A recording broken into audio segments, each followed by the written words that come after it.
Doctor ইউনূসের আমল এবং এই সরকারের ৩ মাস কি পার্থক্য পাচ্ছেন? আমার মাঝে মাঝে আমি বলতাম যে বাংলাদেশে যদি কোনো সরকার না থাকতো তাহলে বাংলাদেশটা হয়তো ভালো চলতো। তার প্রমাণ আমরা পেয়েছি ২৪-এর ৫ আগস্টের পরে, যে সামান্য কয়েকজন মন্ত্রী পরিষদ অর্থাৎ উপদেষ্টারা দেশ চালিয়েছে, কিন্তু দ্রব্যমূল্যের ঊর্ধ্বগতি এভাবে হয় নাই। কোথাও ওইভাবে দুর্নীতি আমরা দেখি নাই, খুন খারাপি দেখি নাই। কিন্তু নির্বাচিত সরকার যখন এসেছে, আমরা দফায় দফায় মাত্র ৩ মাসের ব্যবধানে আমরা দেখলাম তেলের দাম ১২০ টাকা থেকে ১৪৫ টাকা হয়ে গেল, ২৫ টাকা বৃদ্ধি হয়ে গেল। গ্যাসের দাম ১২০০ টাকা থেকে ১৯০০ টাকা হয়ে গেল। এইভাবে বিদ্যুতের দাম প্রতি মিটারে যে ইউনিট আছে, ইউনিট প্রতি ১ টাকা ২৫ পয়সা করে বৃদ্ধি।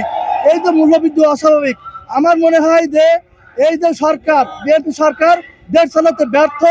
আমার দাবি আছে, যদি তারা দেশ চালাতে ব্যর্থ হয় তাহলে তার ক্ষমতা ছেড়ে দিয়ে জনগণের কাছে ছেড়ে দিক। জনগণই এ দেশের কর্তৃত্ব গ্রহণ করবে এবং জনগণ এ দেশকে সুন্দরভাবে পরিচালনা করতে পারবে। এই সরকার যদি এইভাবে দেশের স্বাভাবিক অস্বাভাবিক মূল্য বৃদ্ধি, প্রত্যেকটা দ্রব্য মূল্যের বৃদ্ধি পায়, তাহলে এই সরকার খুব বেশি দিন লাস্টিং করতে পারবে না। এই দেশ আবার ৫ আগস্টের মতো মানুষ মাঠে নেমে আসবে এবং এই সরকারের পতনের জন্য তারা দুর্বার আন্দোলন গড়ে তুলবে। এই জন্য সরকারকে যদি শুভ মুক্তির উপায় হয়, তাহলে সরকার প্রত্যেকটা দ্রব্যের মূল্য সে স্বাভাবিক ভিতর রাখবে, মূল্য নিয়ন্ত্রণের ভিতর রাখবে। আর যদি তারা পাগল হয় শেখ হাসিনার মতো, তাহলে তারা সেই শেখ হাসিনার পরিণতির জন্য অপেক্ষা করবে। এটাই হচ্ছে আমার আশা বা আমার অভিমত। বাংলাদেশের লোকের অভাব নাই, একজন লোক যাচাই করে তাকে বসান। কেন আওয়ামী লীগ লোক দিতে যাবেন? কেন এসালামের গ্রুপের লোক দিতে যাবেন যে কিনা আপনার ওই টাইমে সমস্যা করেছে, টাকা পাচার করেছে? ওই লোককে আপনি আবার বসাবেন? ওই লোক যদি আবার এই জায়গায় বসে আবার গন্ডগোল করে, তা আমরা কি ঠিকভাবে আমাদের টাকা পাবো? আমাদের ব্যাংকের মধ্যে তো তারা লুটপাট করার সম্বন্ধ থাকবে তাদের এই জায়গার মধ্যে। তা আমরা তো ওরকম চাই না। আমরা খারাপ থেকে ভালো করবো। এখন ভালো আর যদি খারাপ হয়ে যায় তাহলে আর হলো না ব্যাংকের নিয়ম। যে কোনো কিছু বৃদ্ধির প্রতি পরিপ্রেক্ষিতে সবসময় জনগণকেই সাফার করতে হয়। করোনার মধ্যে জনগণ সাফার করছে। এখনো আমাদের এই অস্বাভাবিক বিদ্যুতের দাম, সাথে সাথে এলপিজি গ্যাসের দাম, বাসাবাড়ির দাম এবং আইন শৃঙ্খলা পরিস্থিতির মারাত্মক অবনতি, এইগুলি সরকারের একটা চরম ব্যর্থতার একটা উদাহরণ হিসেবে জনগণের কাছে আসছে। এমন একটা খাত নাই যেখানে সরকার তার সফলতার স্বাক্ষর সে রাখতে পারছে। আজকে ছোট ছোট বাচ্চারা ধর্ষিত হচ্ছে, তারা বিচারের জন্য একটা আইনি প্রক্রিয়ার মধ্য দিয়ে একটা দীর্ঘ প্রক্রিয়া, একটা মেয়াদি একটা পরিকল্পনার মধ্যে তারা ঢুকতেছে। কিন্তু এটা তো তাৎক্ষণিক একটা বিচার হয়ে জনগণের কাঙ্ক্ষিত রায়কে তারা জনগণের সামনে বাস্তবায়ন করতে পারত। এই সরকার একটা অভ্যাস আছে যে বিপদে পড়লেই মুচলেকা দিয়ে দেশ ছেড়ে পালায় যায়। ওইরকম যদি সে দেশ চালাইতে ব্যর্থ হয়, সে মুচলেকা দিয়ে জনগণের হাতে সে ক্ষমতা ন্যস্ত করে আবার সে দেশ ছাড়া যেখানে ইচ্ছা সেখানে সে চলে যায়। আমি মনে করি বাংলার জনগণ তারা কখনো ফ্যাসিস্টদের পক্ষে নেয় নাই, তারা কখনো জুলুমদের পক্ষ নেয় নাই। তারা এই জুলুমবাজ যারা যতবারই জনগণ ছাপার হইছে, এই সরকাররা তারা নির্ঘাত তারা পরাজিত হয়েছে, তারা পরাজিত শক্তি হিসেবে তারা দেশ ত্যাগ করছে।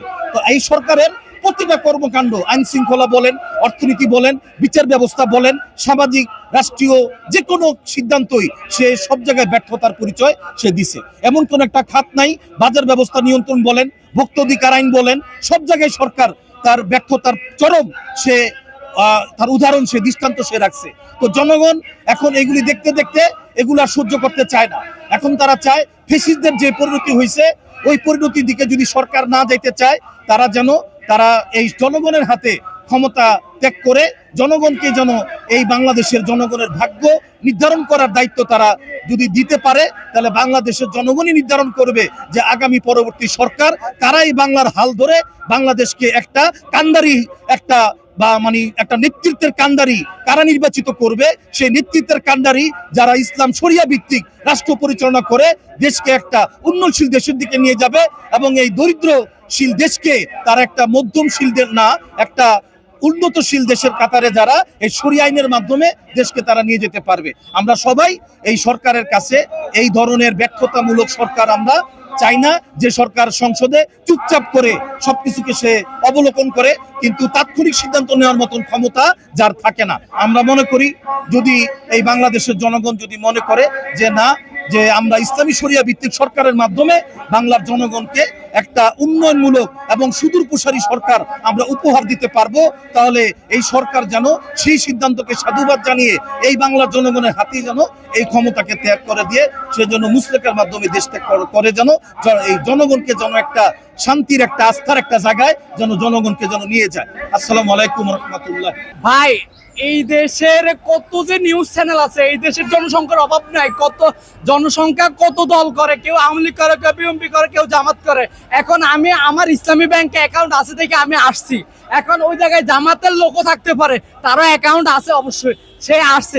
এখন কথাটা আমাদের এইটাই যে কারণ আমরা ইসলামী ব্যাংকে টাকা রাখি, এখন ইসলামী ব্যাংকে এস আলম যখন আপনার বাংলাদেশ থেকে কত টাকা লুটপাট করেছে আমরা কিন্তু সব জানি। এখন যদি এস আলমের গ্রুপের যদি কোনো লোক আবার ওই ব্যাংকের বসে তাহলে আমাদের ব্যাংক কি হবে, আমাদের দেশের কি হবে? আপনি দেখেন ওই সময়ের যে কোনো আমার যেমন একজন এই জায়গার একজন আমার কাকা লাগে, উনি সম্পর্কিত, উনি বলে যে আমি ব্যাংকে টাকা রাখছি আওয়ামী লীগ কালের সময়ে, এখন ওই টাকা দিতেছে না।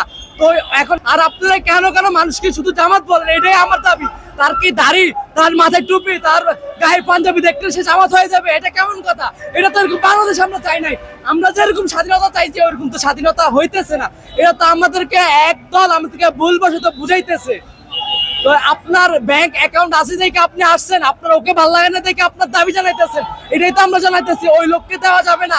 আপনি বাংলাদেশের লোকের অভাব নাই, একজন লোক যাচাই করে তাকে বসান। কেন আওয়ামী লীগ লোক দিতে যাবেন, কেন এসালামের গ্রুপের লোক দিতে যাবেন যে কিনা আপনার ওই টাইমে সমস্যা করেছে, টাকা পাচার করেছে, ওই লোককে আপনি আবার বসাবেন? ওই লোক যদি আবার এই জায়গায় বসে আবার গন্ডগোল করে, তা আমরা কি ঠিকভাবে আমাদের টাকা পাবো? আমাদের ব্যাংকের মধ্যে তো তারা লুটপাট করার সম্বন্ধ থাকবে তাদের এই জায়গার মধ্যে। তা আমরা তো ওরকম চাই না, আমরা খারাপ থেকে ভালো করবো। এখন ভালো আর যদি খারাপ হয়ে যায় তাহলে আর হলো না ব্যাংকের নিয়ম।